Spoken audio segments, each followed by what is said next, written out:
Good morning, everybody. Good morning. Welcome. Boker Tov. Boker Or. When I say Boker Tov, you say Boker Or. Boker Tov. Boker Or. There we go. Hi, everybody. Welcome. Thank you for coming. I am Anna Langer, Vice President for North American Israel Strategy at Jewish Federations of North America. It's a real pleasure to have you all here, and some of you may have noticed some folks standing around with some little blue stickers on their name tags. Those individuals, yes, thank you, we have people in the room. Those individuals are part of our Israel, thank you. Look, even represented from the stage. Thank you, Ilan. Those individuals are here as a part of our IETA community. That is our Israel Educational Travel Alliance. We are housed at JF&A, and the purpose of the Israel Educational Travel Alliance is to bring together over 150 organizations providing Israel travel for those coming from diaspora, Jewish or non-Jewish, together in Israel to make meaningful time there, engage with Israelis, get to know the people, the place, and the land. Now, the other half of our community for the IETA are our trip providers and tour educators who make trips happen on the ground every day. And combined, we come together to share best practices, build professional communities of practice, and collect research to improve the state of the field. Now, speaking of research, in front of you on your tables, you have some really cool palm cards, okay? You may have noticed that there's a little teaser on there to offer anyone who completes our one question a free $50 gift card to the Starbucks of your choosing. Lemon loaf is my personal favorite, but you can do whatever you want with it. If you would please scan that QR code and answer one question, this is really going to help the Israel Educational Travel Alliance do the best that we possibly can in serving the field of Israel educational travel by helping us plan for and address what is on your minds for 2025. Okay. While the ITA does many things, today, we're here to specifically talk about a relatively new intervention that has taken center stage this year. I am not sure about each of you in this room, but I'm going to make an educated guess that if you're here, this has been a year that has been kind of dark. A year of waking up and not knowing what our worlds were going to look like, waking up to the atrocities of October 7th, to our people held in airless tunnels in Gaza, to devastation and death and war and tragedy on all sides, but also the rise of extreme anti-Semitism in forms of anti-Zionism here in North America. It's been pretty heavy. But amidst all of that heaviness, I have had the privilege of waking up with a ray of hope due to my friends and colleagues on this stage who have represented and created the field of Israel service learning as it is today. This has been a rapidly built field that brings together two unique areas of service learning and Israel travel that before this point hadn't met. And the goal was to help those who felt urgently like they needed to do something to find a way to show up.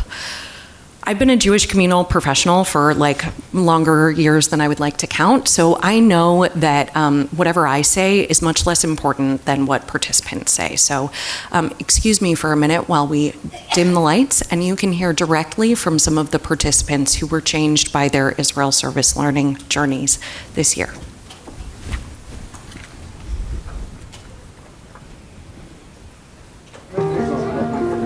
I'm Amalia Stolbach. I'm a sophomore at Washington University in St. Louis. Today we're in Israel near Netanya on a farm helping out with the tomato crops. College campuses aren't the easiest to navigate right now. My name is Jordan. I'm a current senior at the University of South Carolina. Even on my campus, there were people shouting for an intifada. I can't even put into words how afraid I was. My name is Dylan Lippman from Long Island. I go to Hofstra University. My experience on campus, it's been a place where I need to hide my necklace. One that you go into the supermarket. I'm Rena Marlowe. I'm a junior at Queens College. There was constant intimidation and harassment on campus and on social media. I didn't really know what to do with myself, but I knew I needed to be in Israel. We spent the last 2 weeks in Jerusalem volunteering at Yad Sarah. I was on the 4th floor cleaning, repairing wheelchairs and walkers. They're distributed throughout the country to elderly people who may need them or soldiers who have been injured. At the end of the day, I felt that I was making a difference. We are going to work on the flower. And on our last day, we decided to be here at this farm. There are 2 birthright groups here, so about maybe 40 people. We gave up our entire winter breaks and we're so happy to be here. Because of the help of so many volunteers, we're able to keep on working. It's really helping. Thank you. Thank you. That's it. Really, from the heart. I love my reading. I keep hearing thank you from so many people here. I don't feel any need to be thanked for being here. I feel a need and an obligation to be here. And that right now means fixing wheelchairs and walkers and pulling out weeds.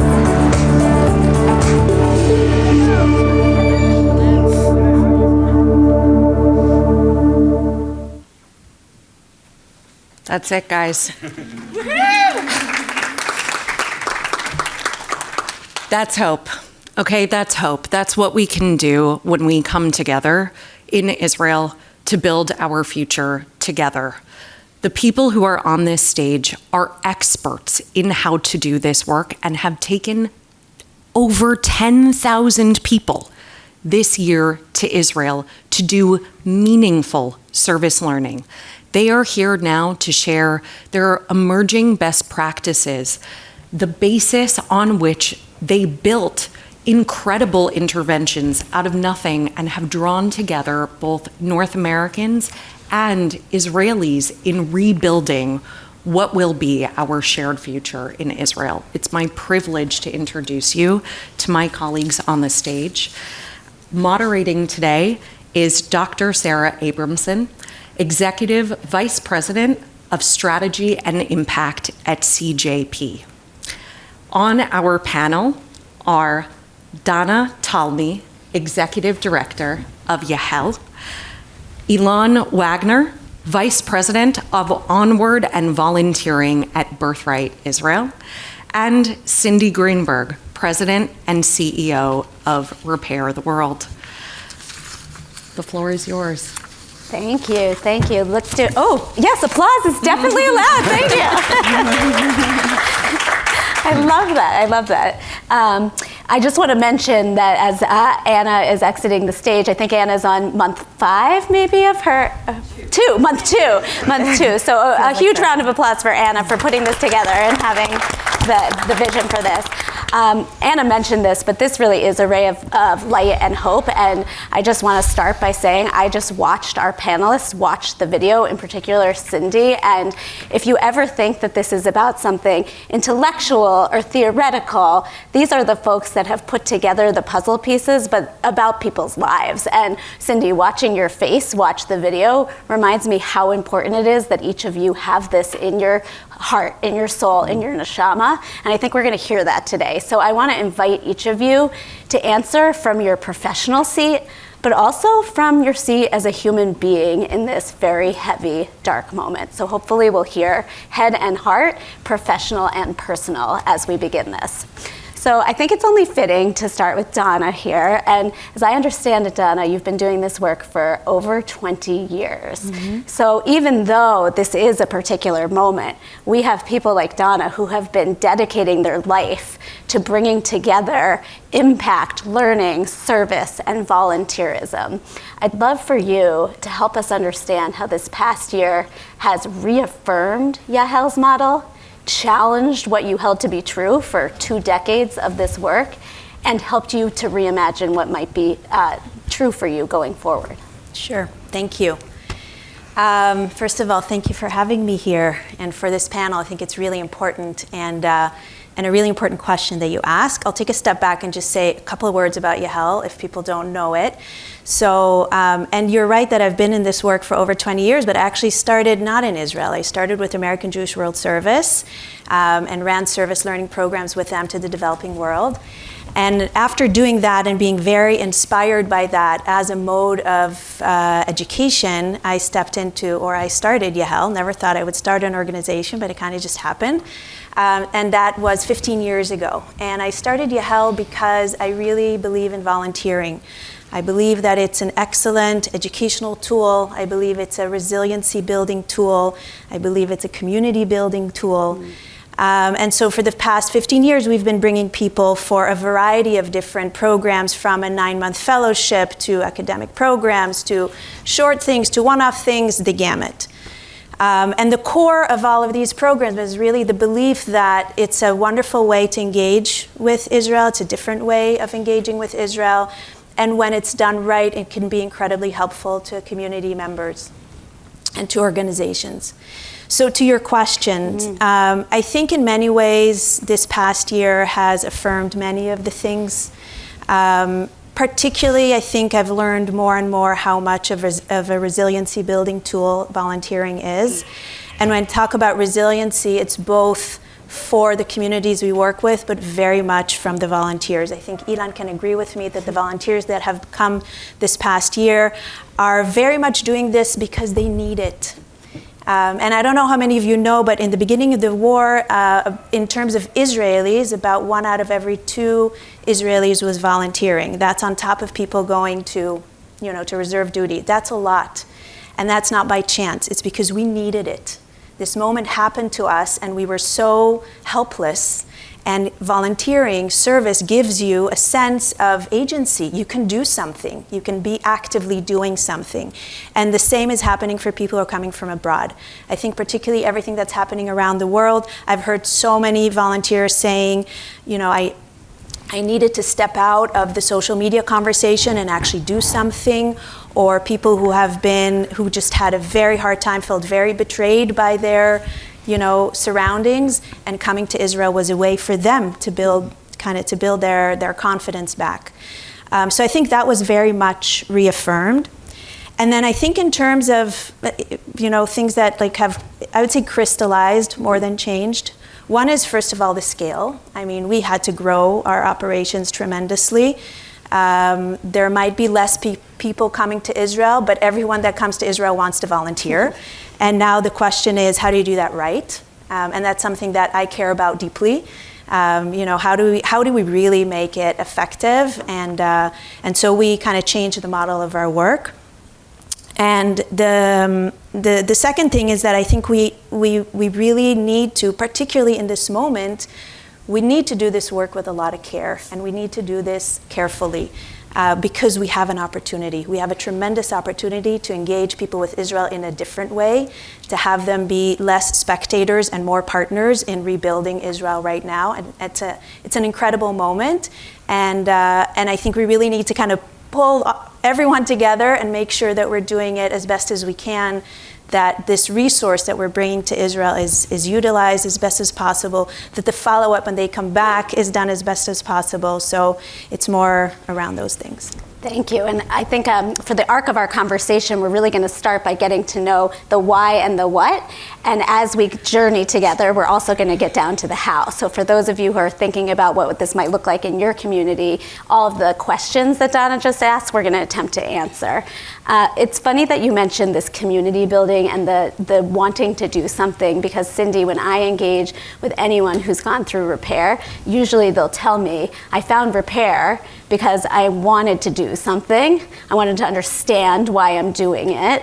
And I wanted a community that was like-minded, or people who at least I felt some sort of action-oriented involvement in their Judaism, and that brings them to repair. You're on this stage about immersive travel here, immersive service travel, which is something that you're really expanding at Repair. So I'd love for you to tell us a little bit about what that has meant this year, why this feels like the time for you to take that next leap, and what you think the possibilities are. Sure.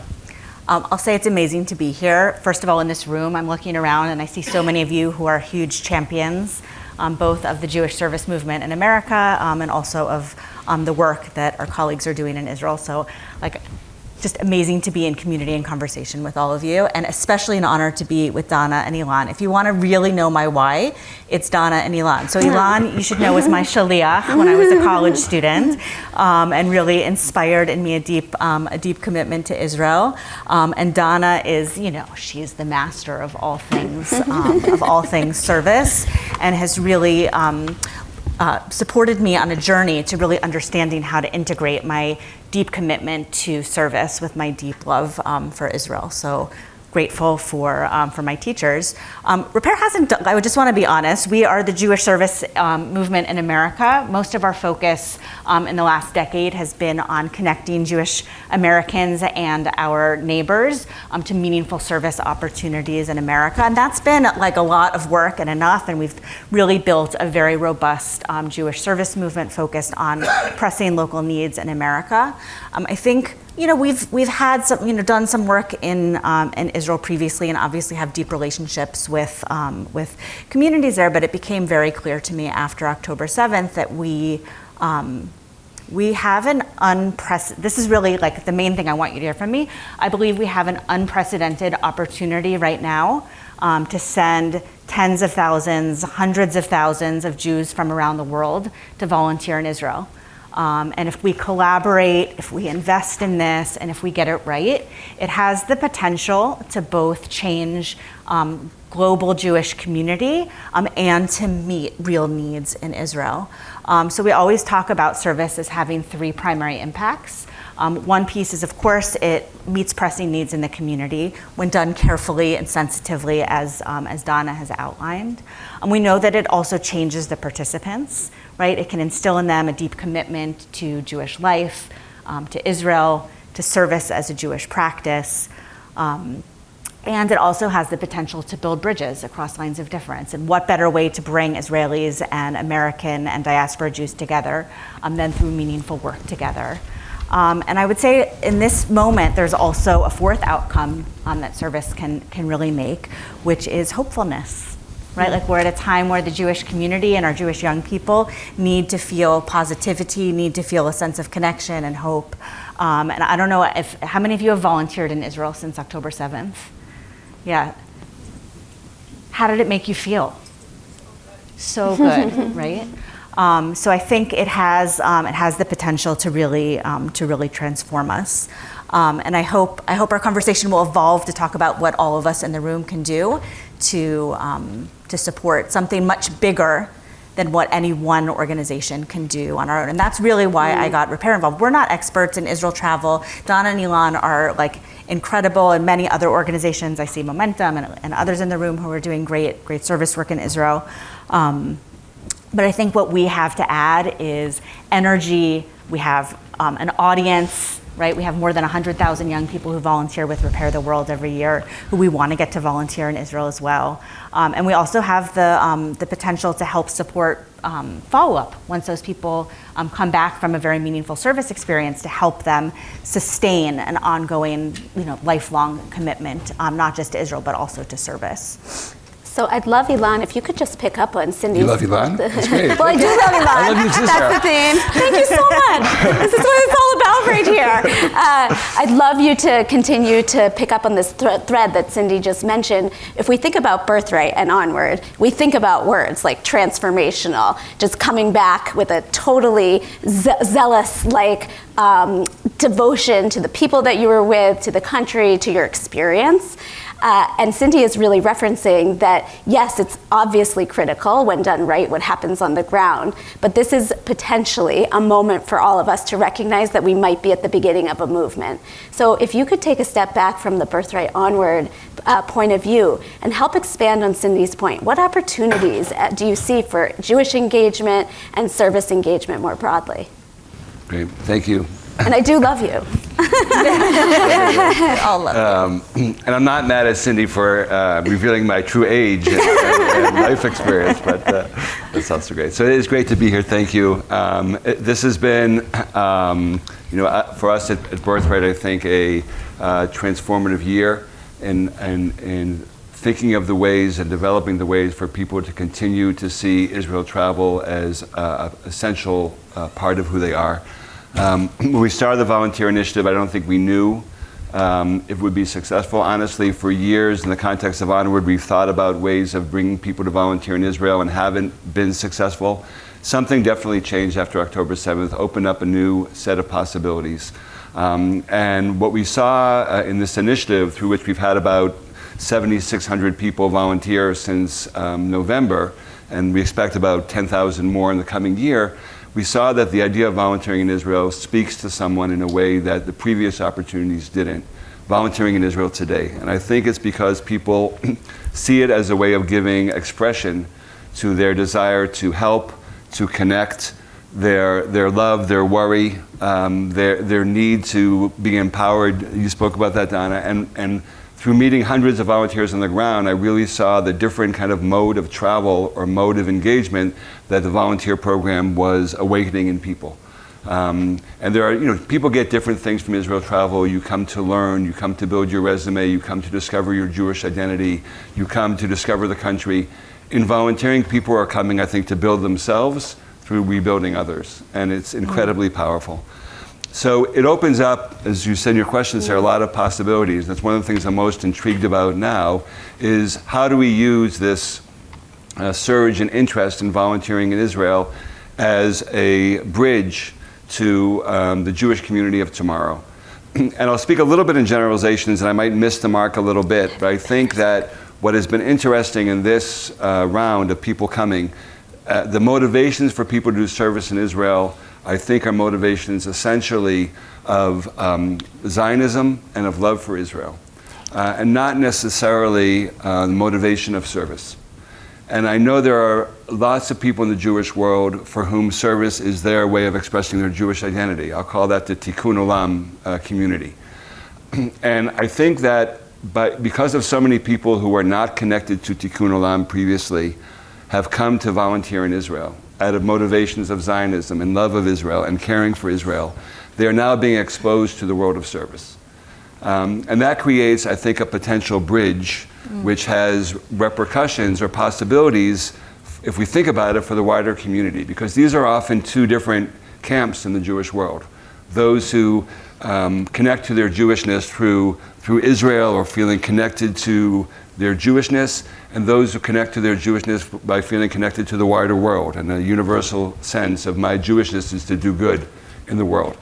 If we can connect those two communities through the Service in Israel initiative, I think we have a bridge for something which has ramifications beyond service and beyond Israel. It means that we can potentially bring people together, exposed to service in Israel, exposed to volunteering in Israel, to be part of a wider service community. And therefore we can transform the service community abroad by infusing those people. So I think the bridge between what happens when you volunteer in Israel and the next steps and the way we can connect people is a great opportunity. And if we imagine people doing Tikkun Olam in the future, and some of them are people with deep questions about Israel and deep worries and deep ambivalence, and some of them are people who have come back from volunteering in Israel and are committed in a Zionist spirit to what Israel is, then that's a new place of dialogue, of interaction that can be transformative for both people. It can open up the viewpoints both of those who feel most committed to Israel and those who feel less committed to Israel by engaging them in mutual service throughout the community or throughout the world. So I think there's a moment of building, of architecture, of leveraging that excites me. I'm sure there's lots of pitfalls to it as well, but it's something I'm definitely, with my colleagues, really interested in thinking more about. You know, one of the reasons I love you so much is that we never met, actually. I know, this is our first time meeting. In person. This is what it's all about, though. It's the cohort experience. So when we're hearing this very, very painful, I mean, it really is actually not funny at all, this painful sense of universalism, particularism, Ilan, almost always what I'm hearing right now is how much we need I hear a one-way street relationship there. And what you've done is say it's a two-way street, that actually service would benefit from that Zionist spirit, and the Zionistic spirit can benefit from those people who might be a little ambivalent about Zionism. I'm curious if either of you have any thoughts, too, on what this might open up. Yeah. So first of all, I very much agree. I will also say that over the last 15 years, not all, but many of the participants who came on Yahel programs were participants who were, I'd say, grappling with Israel. And this was a door through which they were able to come to Israel. That was not the case this past year. So the demographic of the people we saw in our programs is different, is much more kind of naturally connected to Israel. And I think that's wonderful. And I think a big question mark for us, as you say, is how do we move forward and make sure that this really is an opportunity for much larger engagement. I think there's two other opportunities that I'm thinking about. One is the connection between Jewish and non-Jewish service. On many of our programs, it is mixed, and I can tell you that it's incredible, beyond what I thought. We just had a fellowship that started not so long ago, and again, there's many Jews and non-Jews, and I'll quote one of the participants, one of the Jewish participants, who was so kind of overwhelmed emotionally, and she was saying how she felt so betrayed by her community back in, I think it was Houston. And for her, it gave her hope to know that there are non-Jews with her in Israel coming to do service. She had lost hope for people who are not Jewish, which is so heartbreaking to hear. So I think there's a moment there, and I think that that's something that we need to pay attention to. And also for many of the more grappling Jews, having a Jew-only kind of cohort often doesn't meet them well. So I think that there's some thinking to do there. I also think that we have an opportunity to think about the North and how we rehabilitate the North, God willing, soon, and how we think about the people that we can bring from around the world as a resource, and then think about how we use that resource really well and really well coordinated. Wow. One of the things that I'm reflecting on is there's the human-to-human experience, but then you do usually need a framework by which to make sense of the world. And we've been given quite an established framework as Jews. Part of our tension now is that some of us disagree on the core tenets of that framework. But Cindy, one of the things Repair has always done, as has a lot of this service travel, but really a hallmark of Repair is learning. Jewish learning as a part of the way we make sense of the world. So as you think about these opportunities that you raised for us, how do you see Jewish learning playing into this? And as we begin to talk about what each of us might think about doing this work, what would you want us to think about in terms of learning for anyone thinking about service? Sure. So we, at Repair the World, we think about service as always having 4 components. So of course the core component is hands-on service in deep partnership with our communities to meet pressing needs, sensitively and collaboratively with people who are being impacted. And we also believe there are 3 other really important components of service if we really want it to be transformational. So the first piece is issue area education. It's context. Why is my service needed today? What are the needs I'm addressing? What are the systems at play? The political dynamics at play? What is causing the issues that I'm trying to address today through my service? So that's one piece. A second piece is around Jewish wisdom, right? So digging deep into our treasure of Jewish wisdom, which really addresses all of the conflicts and questions and tensions that come out in service, right? Things like, who am I most responsible for, right? Who do I spend my time on? What are my circles of responsibility? Am I more responsible for my Jewish community than I am for the most vulnerable people in the world, right? And we talk about our circles of responsibility beginning with our family and our Jewish community and extending out to all people, right? So how do we use Jewish wisdom to help navigate those questions? Other questions around, like, we know that service is a universal value, right? Jews volunteer, but so do good Christians and Muslims. Service is universal. What is specific about the Jewish perspective on service? For us, it often starts with thinking about dignity, right? And there's so much Jewish wisdom around protecting the dignity of the people who we're serving. So that's another really valuable conversation for us to have with our participants. And then the third piece is around reflection. Like, so you've volunteered, you've done a bunch of learning. What does this mean for you and your life moving forward? So we really see those components as the essential components of a meaningful service learning experience. It's great to just go out and get the work done, but if we really want to transform people's lives, the learning is what really brings it to life and creates sustainable change. I think one of the opportunities, knowing that service has ramped up so quickly amongst many Israel providers, is a challenge for us, is to think about how we can really train our service providers, our madrichim, people who've been doing Israel education for a long time, on service learning, right? What's the training they need? What are the tools and resources they need in order to be able to do that effectively? And we started doing some of that work together, and I think there's more to do.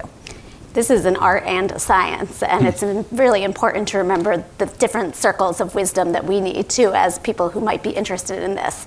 And I think that's one of the things that we want to offer here, is that if this is something your community is interested in, you don't have to reinvent the wheel. We have people who really understand this. I want to just hone in on that word dignity. This is something I think a lot about when we're taking any sort of travel at any period of time as federations. How do you center the people who you're going to visit? And that's very challenging for many of us because we're centering the people on our trip also. But we have an opportunity to go back to the video screen for a minute and take a look at some of the participants and just remind ourselves that the multi-layers of people who benefit from these experiences. So let's meet a few more.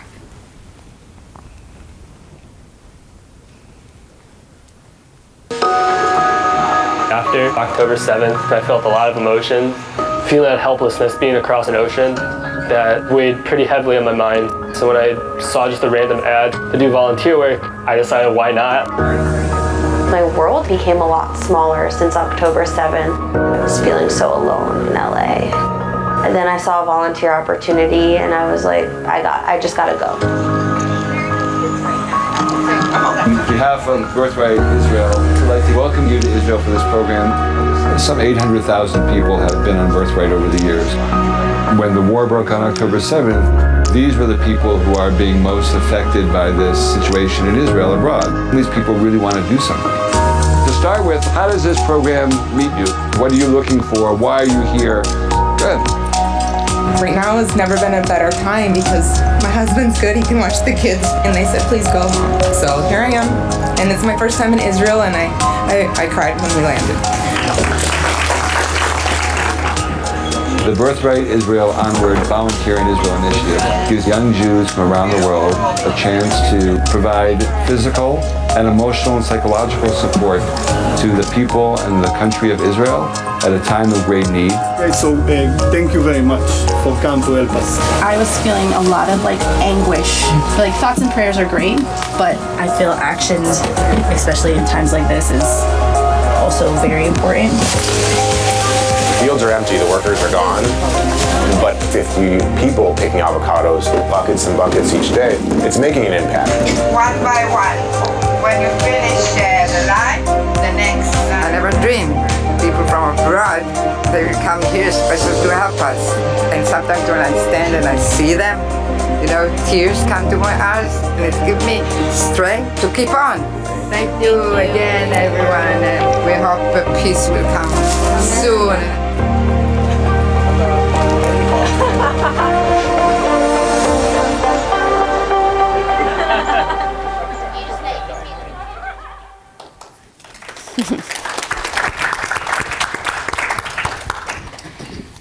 really struck by hearing a person of that age use the word anguish. It's not actually a word I associate with young adults up until October 7th, and I do just feel personally grateful to have opportunities like the ones we just saw for people to direct that, because that kind of emotion can change you for the rest of your life, as we're experiencing in Israel. I'd love to really take a step towards thinking about how we make this come to life as a movement here in America. And I think the first thing we want to do is just spend a minute, Donna, on this concept of ethical travel.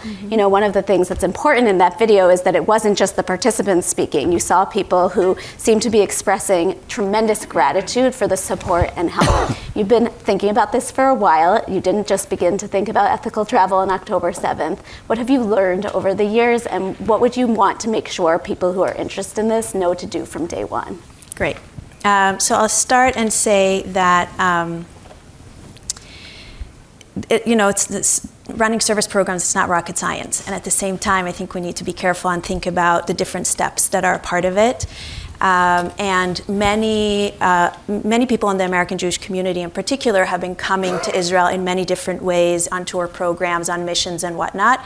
And I think one thing that's really important to remember is that it's not, exit mission, enter a volunteer activity like that, right? It's not a plug-in kind of activity. It needs to be built and designed differently, and we need to be thoughtful about how we do that. So what do I mean?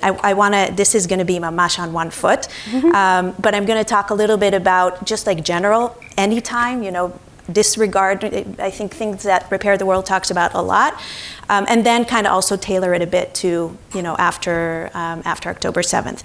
So I'll start and say that it's important to start with looking at real needs, to really start with designing the program, not with what will be fun for the volunteer, which is important also, but let's not start from that. Let's start from understanding what are the real needs and how we answer that. One of the best ways to understand real needs is by having good partnerships. So really finding partners that we want to work with, understanding through them how our volunteers can help in that work. Obviously matching the skills of the volunteers to the work that we're doing. I've seen over the years wonderful, meaning volunteers who have been put in the wrong task, emotionally, physically, it doesn't really matter. So spending time making sure that your group that is coming is best fit to do the work that's needed. Proper expectation setting, preparation, training, these are different things, but to take the time, again, this is not come, do a little bit of work and leave. Like, we really need to make sure that our volunteers know what they're coming from. One important piece, I think, and this is one of these things that has crystallized for me since the start of the war, is to make sure that people are coming not as customers of a program, but are really coming to do the work. And when you're really coming to do volunteer work, then not every day is going to be fantastic, and you're going to have challenges, and sometimes you do boring work, and sometimes you don't travel every day to a different place because it's sexy, but you actually stay in the same place and do the work and learn how to do it better. So I think it's expectation setting, it's education, right? It's education about what volunteering really is. My organization, our name is YAHEL, and it's an acronym for Yozma Hitnadvut Lemida, which means Initiative Service Learning.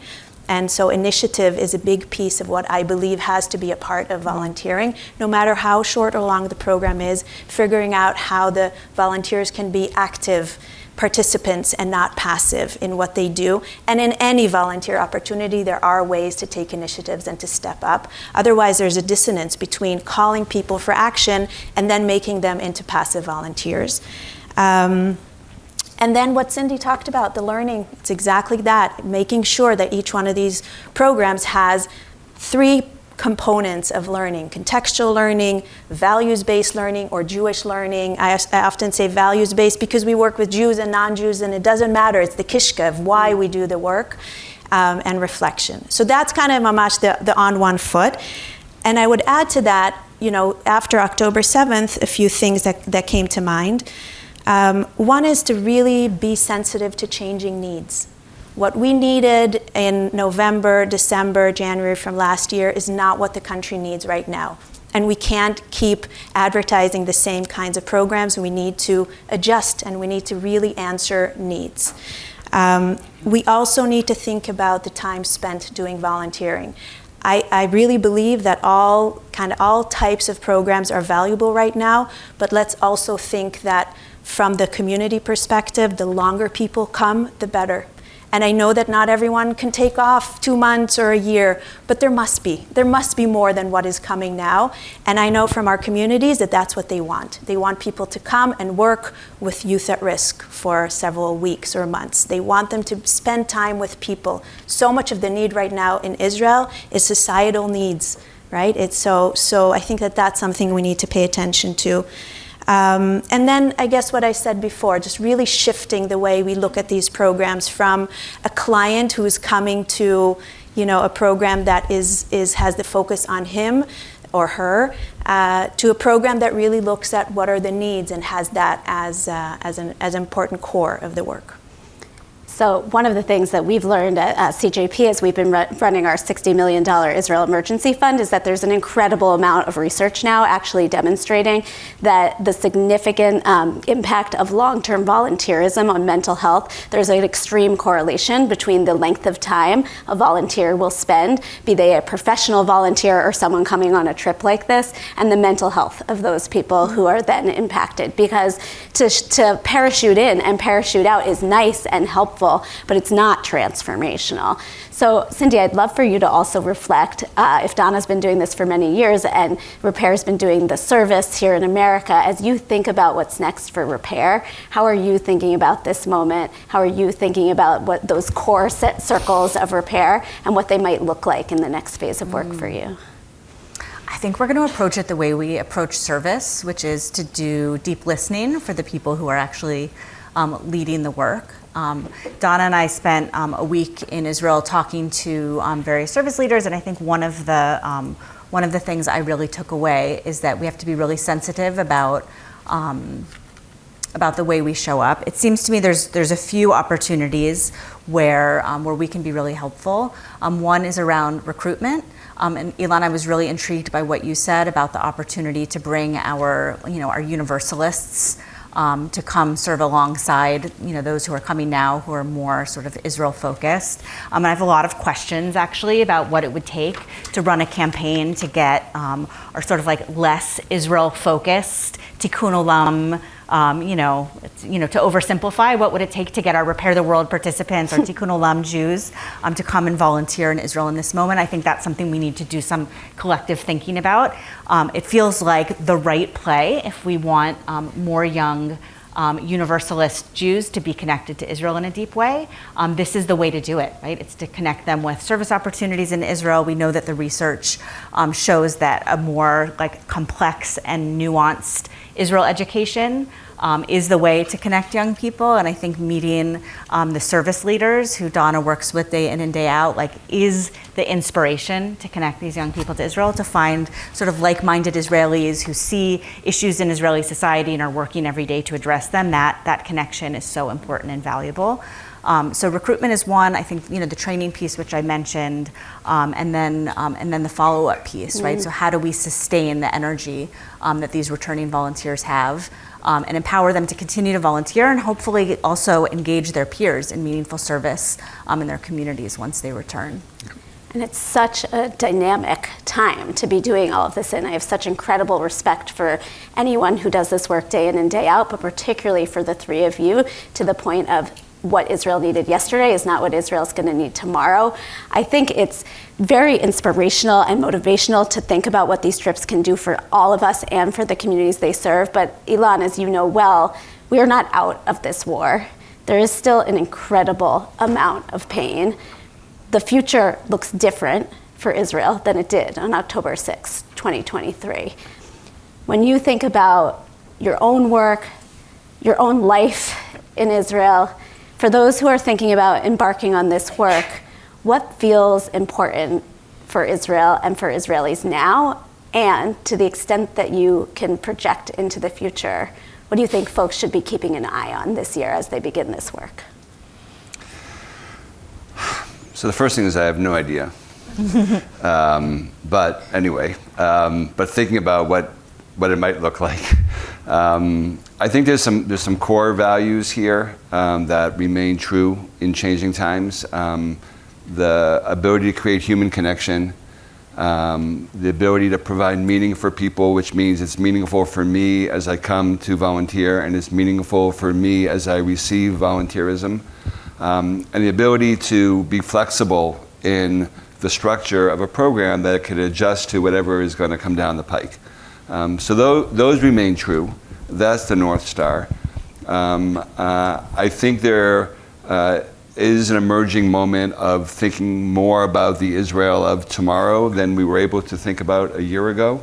It's still cloudy, it's still murky, but if to the degree in which we can link service and volunteering in Israel to a greater sense of rebuilding the country, and rebuilding is obviously the physical rebuilding of areas decimated by the war, but it's also in our better moments of our spirit and of our hope, there is a moment of trying to rebirth Israel after this catastrophe, and to also to try to rectify some of the things that we've gotten wrong over the years.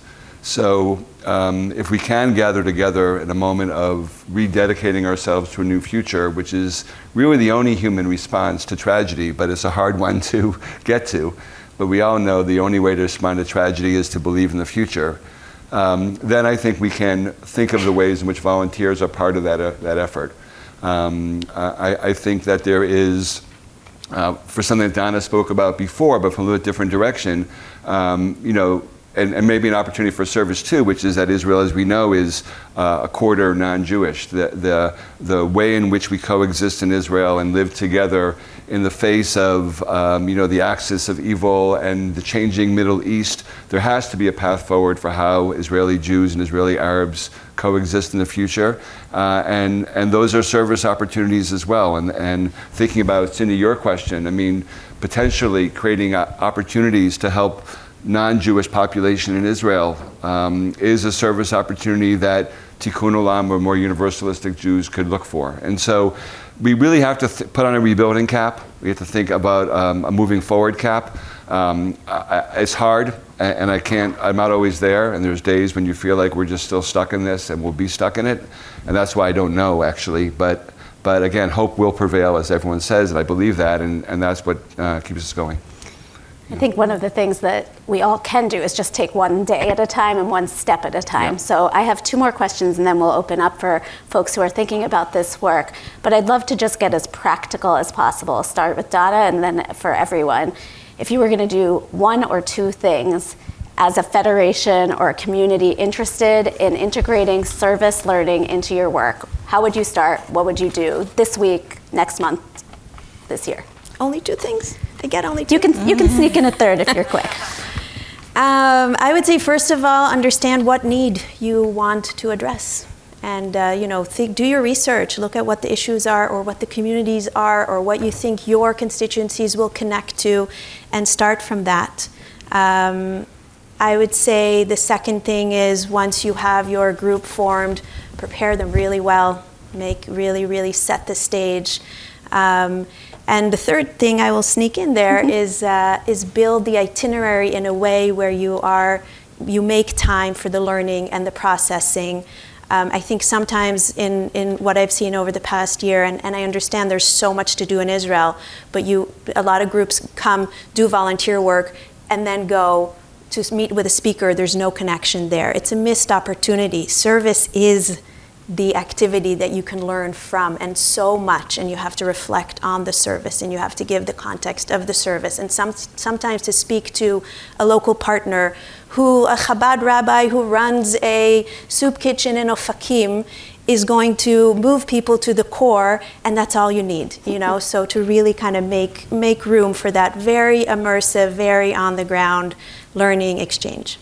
You didn't mention the most obvious one, which is to call one of these folks, too. Right. Yes. I'm going to say. Yeah, so go ahead, Elon. So my answer will sound like an advertisement, but it sort of is. I mean, over the past year, we've built this infrastructure which allows people to come volunteer for 8 days, for 14 days, for a variety of ages, which is being expanded. And we built a model that is based on the training and on the insights of Repair the World and of Yahel. And we have built this partnership model which allows really any community, any organization, any synagogue, any JCC, any alumni from day school, whatever it might be, to come plug into this volunteer framework. So you really don't have to reinvent the wheel. There have been tens, hundreds probably already of organizations who have partnered with us. And in this model, Volunteer in Israel, Birthright Israel, Volunteer in Israel with, and plug in your name, we have a program for you. And you can customize it as well. So really the opportunity here is just to try to get people to come. We'll save you a lot of work. The costs are minimal, and it's just a waiting opportunity. So if one outcome of this meeting or this session can be that all of you say, now I have a way to bring people from my community, my synagogue, my JCC to Israel, then that's a win and we can do it. Dainu. Okay, Cindy.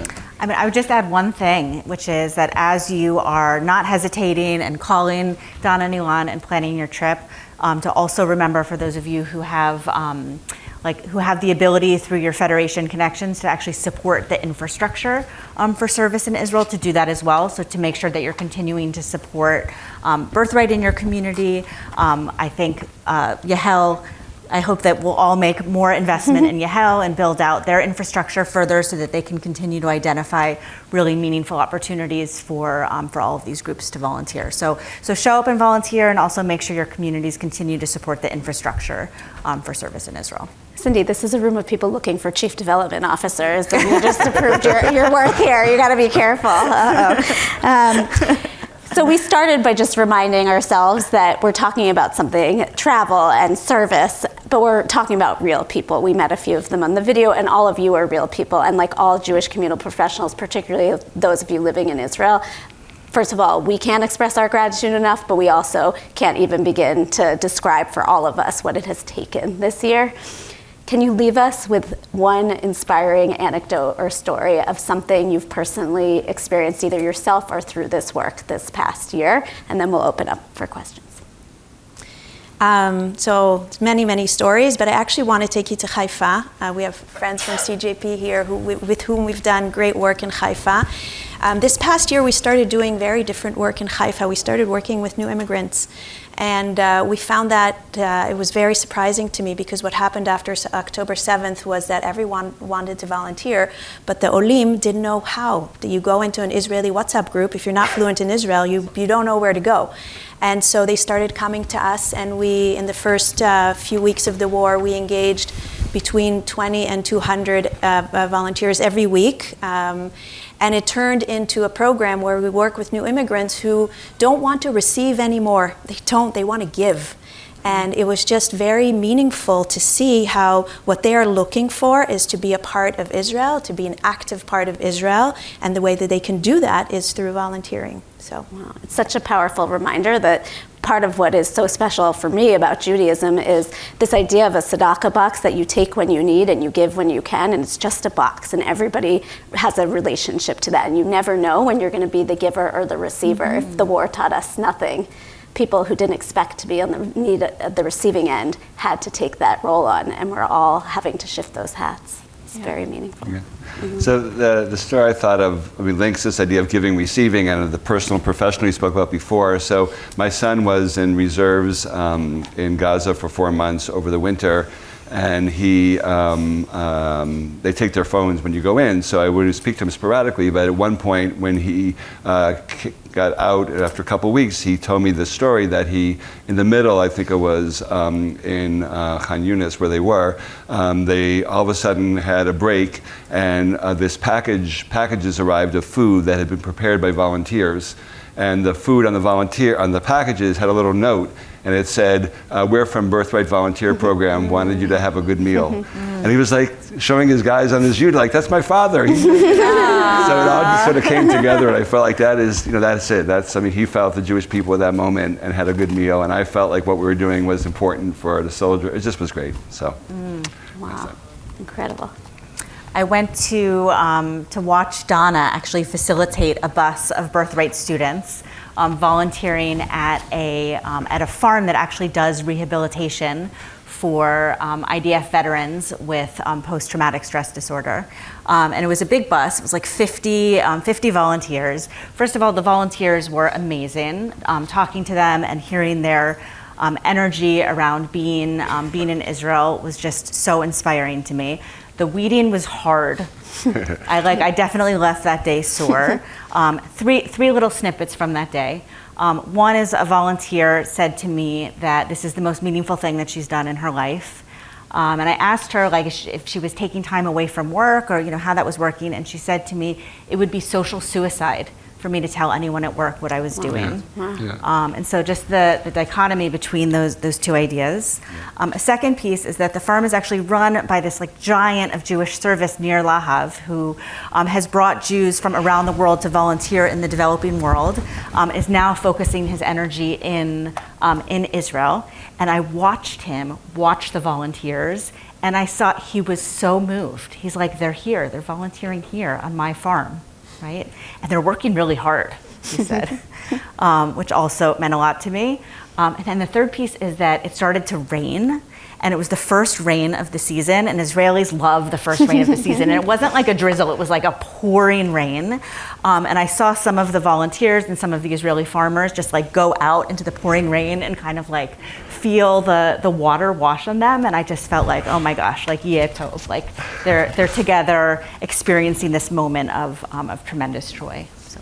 Wow, it just brings to mind We Will Dance Again, Dancing in the Rain. What a beautiful, beautiful image, and I can't wait to be there with you doing it soon. Okay, we'd love to hear. Do we have a few minutes? Or we're gonna have conversation right now after the session. We are. Everyone, thank you so much. Sorry. Thank you to our amazing panelists who, not just for today, but for the work they're doing. So before you leave, please, just a few really quick things. First of all, these individuals are at your disposal, not necessarily all right now. I'm sure everybody has places to go. But at JFNA, we've developed a partnership called Serve Israel, which is a partnership of these organizations on this platform. And they are available to you to help to build Israel service learning opportunities for your communities of all ages. We also have additional funding to support that, and I'm just going to note the videos that we saw highlighted young people, which I love and gives me hope, but I want to just name that some of the audiences who have joined our Israel travel communities this year are older audiences. They are parents of young children. They are lay leaders in your communities. All of them can come to Israel, and all of them can find meaningful ways to give and receive and build Israel back together. The last thing is those of you who would love to join our Israel educational travel community, we have our next convening in January of 2025 in Israel. It's going to be a meeting of our North American and global trip providers, those of you who are organizing trips for people to come to Israel, and the other half of the people who make it possible, the tour educators, the trip operators, the people and the sites that we are developing new to see on the ground. I really hope that you will join us. And Rowie is going to be reminding you on your way out with those cards to please sign up for our newsletter, help us gather information, and join us together in January. Again, thank you. Thank you.